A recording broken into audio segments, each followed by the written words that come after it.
کھانا کھانے کے بعد مذہبی گفتگو چل نکلی، تو بات کرتے کرتے ہم جو ہے امیر المومنین کی خلافت، دور خلافت پر پہنچے ہم. تو وہ کہنے لگا کہ علی المرتضیٰ کا دور جو ہے نا، یہ جو ہے نا یہ اس میں فشار رہا ہے، مثلا اس میں فتنہ فساد ہوئے ہیں، جنگ و جدال ہوئے ہیں، پرامن دور نہیں تھا.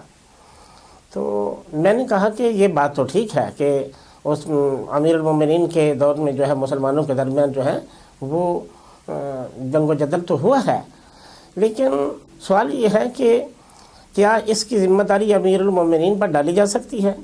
کیا آپ اس کے ذمہ دار ہیں؟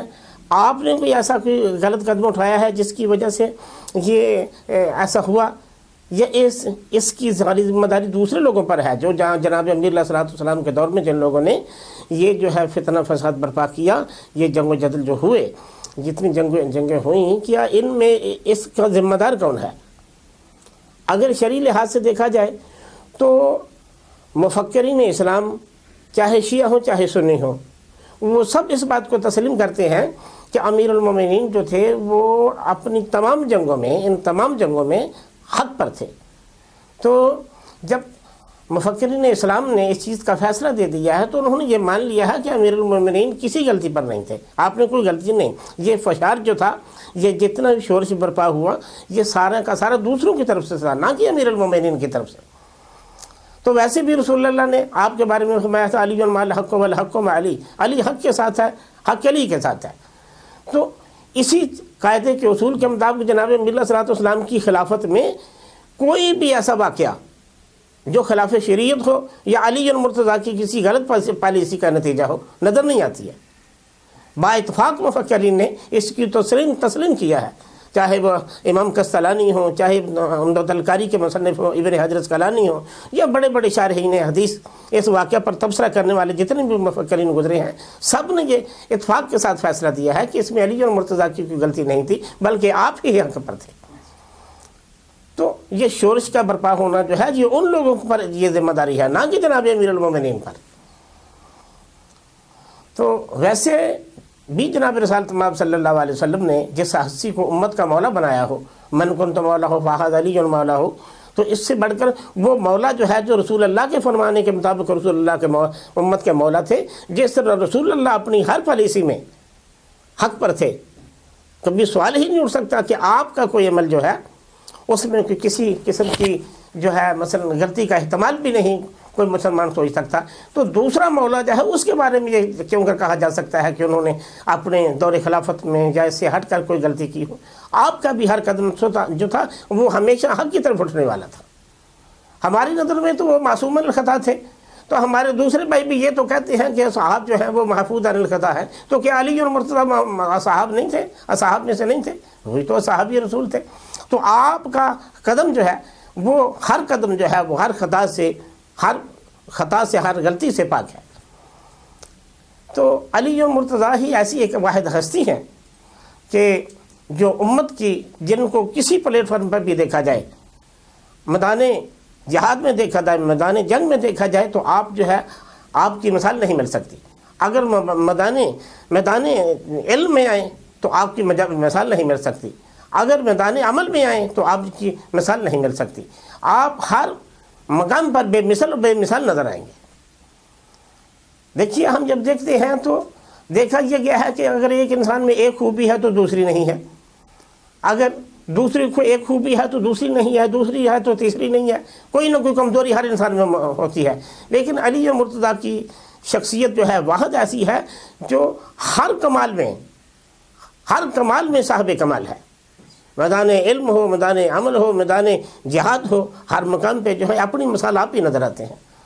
یہ ہے ذات علی مرتضیٰ.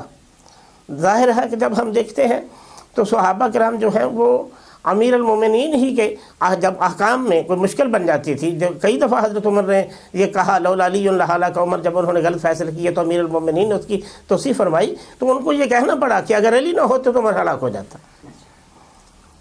تو ہر یہ سیرت پر لکھی جانے والی کتابوں میں یہ بات تواتر کے ساتھ ثابت ہے کہ صحابہ پیغمبر جو ہیں رسول اللہ کے بعد آپ ہی کی طرف، دین کے احکام میں آپ کی طرف رجوع کرتے تھے اور آپ ہی اس کا حل فرماتے تھے.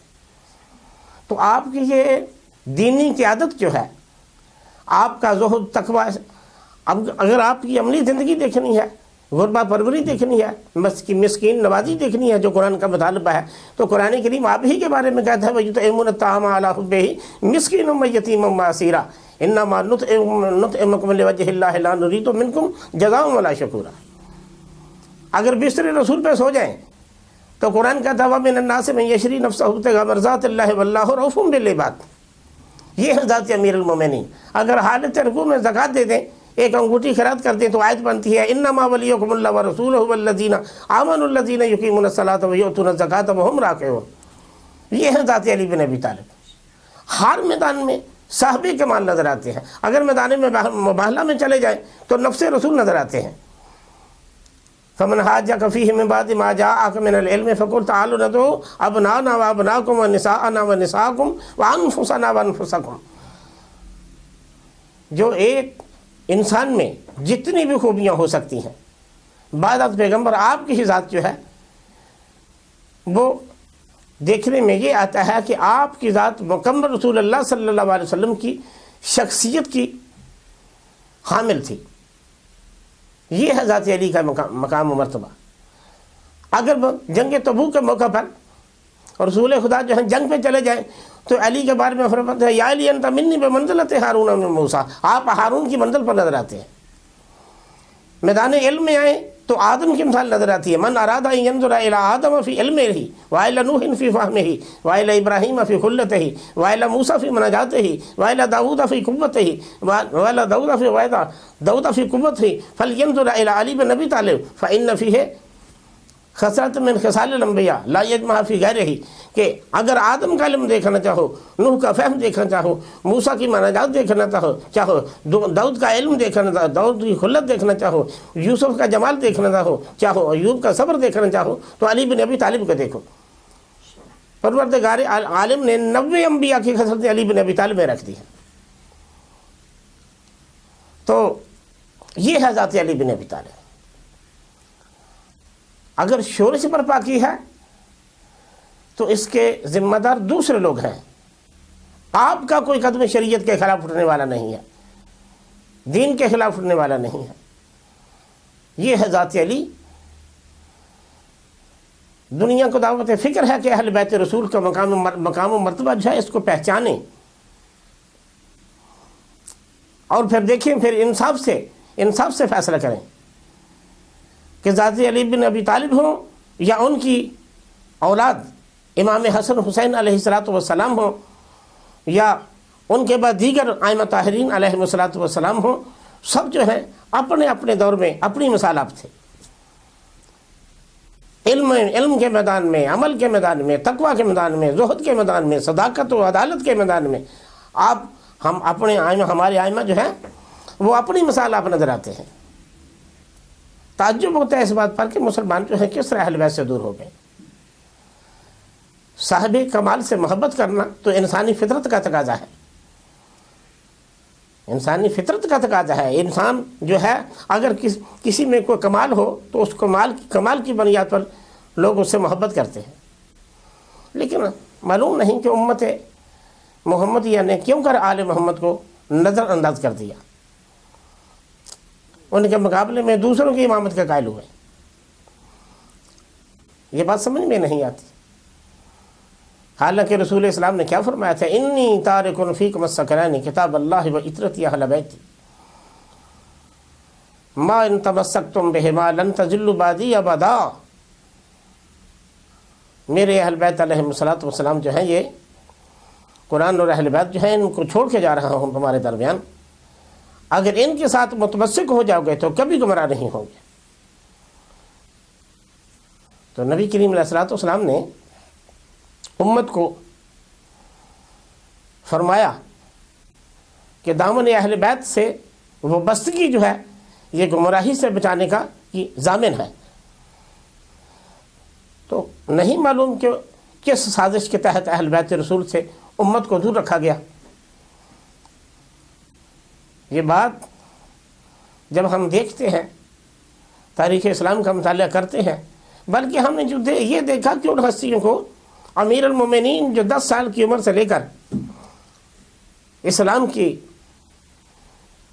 خدمت کے لیے، اسلام کی ترویج و ترقی کے لیے، دین کی ترویج و ترقی کے لیے ہر مصیبت کو علی المرتضیٰ نے گلے لگایا،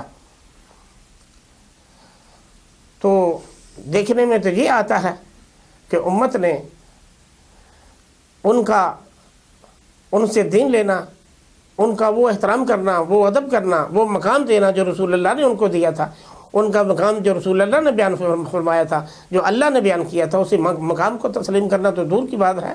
دیکھا تو یہ کیا ہے کہ امت نے ان کو 90 برس تک گالیاں دی ہیں ممبروں پر۔ کیا یہ احسان کا بدلہ ہے؟ قرآن تو کہتا ہے حل جزاء الاحسان الا الاحسان، احسان کا بدلہ تو احسان ہوا کرتا ہے۔ امت کو تو چاہیے تھا کہ امیر المومنین کی امت ممنون ہوتی، اور زندگی کے ہر موڑ میں، چاہے وہ سیاسی مسئلہ ہو، چاہے حکومت کا مسئلہ ہو، چاہے دین کا مسئلہ ہو، وہ اہل بیت علیہ الصلوۃ والسلام کی امامت کو ان کی رہبری کا انتخاب کرتی، لیکن ایسا نہیں کیا گیا، بلکہ اس کے مد مقابل وہ خاندان جنہوں نے فتح مکہ تک اسلام کی مخالفت کی، وہ خاندان جو ہے وہ امت کا محرومہ بننے میں کامیاب ہو گیا۔